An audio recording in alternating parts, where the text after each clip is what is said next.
पुरुषांना अभिवादन करतो। आज आपण या ठिकाणी संघटनेचा 8वा वर्धापन दिन साजरा करण्यासाठी जमलेलो आहे। महाराष्ट्राच्या कानाकोपऱ्यातून आपण इथं जमलेला आहे।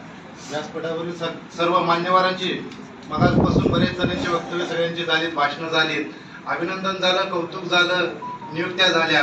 या सगळ्या गोष्टी होत असताना कुठेतरी विचार करायचा होता की मलाही शेवटी बोलायचं आहे, पण बोलत असताना वेळेचंही भान ठेवलं पाहिजे। या दृष्टिकोनातून मी थोडं बाकीच्या फॉर्मॅलिटीज बाजूला ठेवून डायरेक्ट बोलायला सुरू करतोय।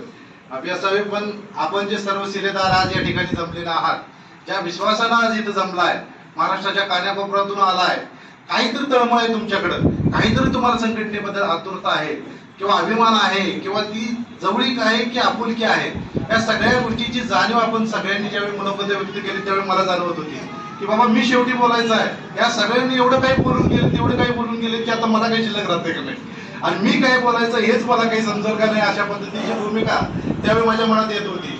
पण निश्चितपणानं या व्यासपीठावर उभं करत असताना हे व्यासपीठ ज्यावेळी सुरुवातीला स्थापना केली, स्थापनेचा मूळ ज्यावेळी ठरवलं त्यावेळीच मला ठरवलं होतं की प्रत्येक वेळी सांगतोय, काही नाही केलं तर किमान 1000 कार्यकर्ते तुमच्यासारखे महाराष्ट्रात उभे केले तरी असं मान्य करेल।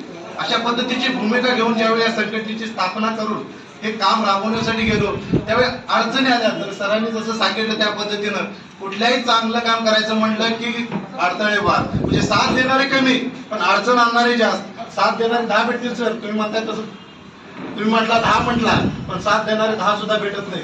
साथ देणारा एकच भेटेल, पण अडचण आणणारे 99 आम्हाला भेटतायत, तरी सुद्धा त्या लोकांना पुरून उरणारी ही संघटना आहे हे आज या वाटतं मला अभिमान वाटतं। लक्षात घ्या, परवाच मला एक जण सर म्हटला की असं सहज बोलत बसलो होतो, सर म्हणले तुमची संघटना राज्यव्यापी आहे। होय म्हणलं, राज्यव्यापी संघटना आहे, तर संघटनेत पदाधिकारी किती आहेत? म्हटलं असतील 150-200 पदाधिकारी असतील। 150-200 फक्त? मी म्हणलं 150-200 झालं म्हणजे काय झालं, कमी वाटतात काय? पण मी म्हणलं जर 188 तुमचे जर महाराष्ट्राला पुरत असतील तर आमचे 150-200 या देशाला सुद्धा पुरून बघा पुढं आमचा एक तालुका अध्यक्ष एक आमदाराला आणि खासदाराला मागे पाडणार आहे। आज मला वाटतं सोलापूरची टीम इथं आल्या, या सोलापूरच्या टीमनं जे आमदार खासदारांना जी कामं जमली नाहीत, वर्षानुवर्ष प्रलंबित कामं, पुलाचे असतील, तिथल्या रेल्वे मार्गाचे असतील, आणखीन कोणकोणते असतील, ही सगळी कामं आज मार्गाला लावली आहेत। या सर्वसामान्य कार्यकर्त्यांना हे बळ कुठून आलं? आणि हे जर काम जर ही अशी लोक करणारी जर आमच्या सोबत असतील तर मला 150-200 बासायचं आहे। या महाराष्ट्राला पुरून उरणारे, या भ्रष्टाचाराला पुरून उरण्यासाठी, या महाराष्ट्रातला भ्रष्टाचार उकडून काढण्यासाठी ही 150-200ची फौज सुद्धा मला पुरेशी आहे, लक्षात घ्या। कारण छत्रपती शिवाजी महाराजांनी स्वराज्याची स्थापना करत असताना 7 मावळे घेऊन गेले। आपण वाचलं, लहानपणापासून वाचत आलं की छत्रपती शिवाजी महाराजांनी स्वराज्य निर्माण केलं। अरे स्वराज्य निर्माण केलं, सुरुवातीला किती लोक होती?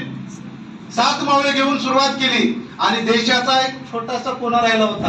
आज आपण भारतीय इतिहास जर पाहिला तर मला जवळजवळ संपूर्ण देश हा स्वराज्यात सामील झाला होता, पण थोडेसे प्रांत जे काय आहेत ते राहिले होते, पण जवळजवळ संपूर्ण देश काबीज केला। कुठं सुरुवात 7 मावळ्यांनी। अरे आम्ही 150-200 आहे, आणि महाराष्ट्रातल्या हे लक्षात घ्या, छत्रपतींच्या भूमीतल्या आहे, आंबेडकरांच्या भूमीतल्या आहे, शाहूंच्या भूमीतल्या आहे। या भूमीत ही कर्मवीरांची, धर्मवीरांची भूमी आहे, आणि या भूमीतले एवढे मावळे पुरेसे आहेत आम्हाला। महाराष्ट्र काय, या देशातील सगळा भ्रष्टाचार उघडून काढण्याचा आणि तो संपवण्याची जबाबदारी आम्ही आज घेऊन पडलोय। त्यात यशस्वी किती होईल हे नाही महत्वाचं, पण आम्ही जे काम करतोय त्या कामानं कुठेतरी सर्वसामान्य जनतेचे प्रश्न सुटतायत, सर्वसामान्यांना कुठेतरी धीर वाटतोय की आमचं ह्या बाजूलाही कोणी ऐकणार नाही आणि त्या बाजूलाही कोणी ऐकणार नाही, आणि मग आम्ही जायचं कुठं? त्यांना कुठेतरी आधार पाहिजे ना। गावगाड्यात काम करत असताना बघा 2 गट असतात, एक ही पार्टी, एक ती पार्टी। काही लोक असे असतात की त्यांना देणं घेणं नाही, ते इकडेही नाही ते तिकडेही नाही, पण ते दोन्ही कुठून चिरले जातात। मग अशा लोकांना कुठे जायचं? त्यांना कुठेतरी व्यासपीठ पाहिजे, त्यांना कुठेतरी आधार देणारं कोणतरी पाहिजे, आणि मग कुठेतरी हा विषय ज्यावेळी डोक्यात आला त्यावेळी या संघटनेचं आम्ही मूळ विष करायचं लक्षात घेतलं। कारण समाजावर काम करणाऱ्या, जातीवर काम करणाऱ्या, धर्मावर काम करणाऱ्या या संघटना देशात आहेत, लक्षात घ्या। पण सर्व समाजांना, सर्व जातींना, सर्व धर्मीयांना एकत्र घेऊन कुठेतरी एक व्यासपीठ निर्माण करायचं असेल तर ते वेगळं कुठेतरी व्यासपीठ निर्माण करायचं असेल तर निश्चितपणानं हे व्यासपीठ निर्माण करणं ही देशाची गरज आहे हे ओळखून भ्रष्टाचार विरोधी जन आंदोलन संघटनेची स्थापना केली, लक्षात घ्या. नाहीतर मग जाती धर्माचं राजकारण करायचं असेल तर आम्ही देखील कुठल्या तरी जातीचं धर्माचं काम आजपर्यंत केलंय.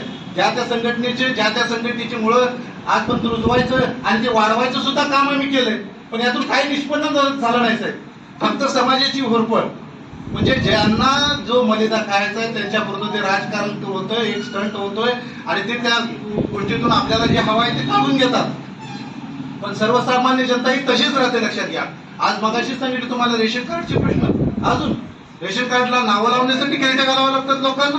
ही किरकोळ गोष्ट आहे. एक लाईट बिल साठी गिरट्या घालाव्या लागतात, वीज कनेक्शन साठी गिरट्या घालाव्या लागतात. 7 बारा पाहिजे असलं तर तलाठ्याच्या मागे 10 दिवस फेऱ्या घालाव्या लागतात. म्हणजे हस्तलिखित, नाही तुम्ही म्हणाल ऑनलाईन आता लगेच मिळतो 2 मिनिटात. नाही, हस्तलिखित दाखले 7 बाऱ्यासाठी. एवढ्या सगळ्या गोष्टी अडचणी, म्हणजे अडचणी नाहीत कुठं. ह्याच्या मागं मूळ काय आहे?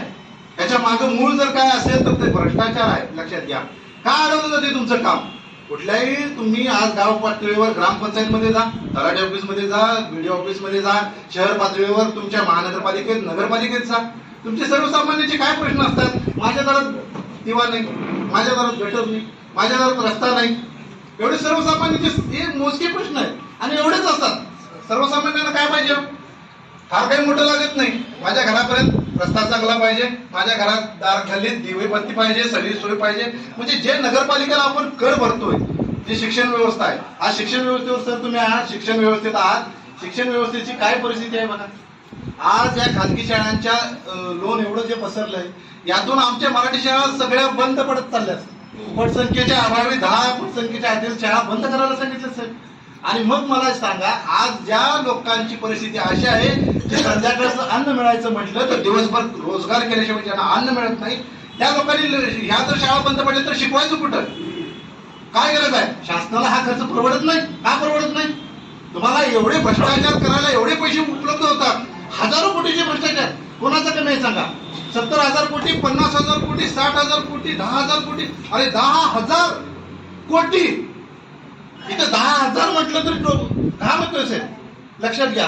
आणि एवढे घोटाळा करायला तुम्हाला पैसे, आणि मग ग्रामीण भागातली एखादी शाळा चालवायला तुमच्याकडे पैसे नाहीत का? का नाही? अहो आहेत पैसे, यांच्याकडे पैसे आहेत, पण हे विकले गेलेत. कुणाला? खाजगी शिक्षण संस्थावाल्यांना विकले गेलेले.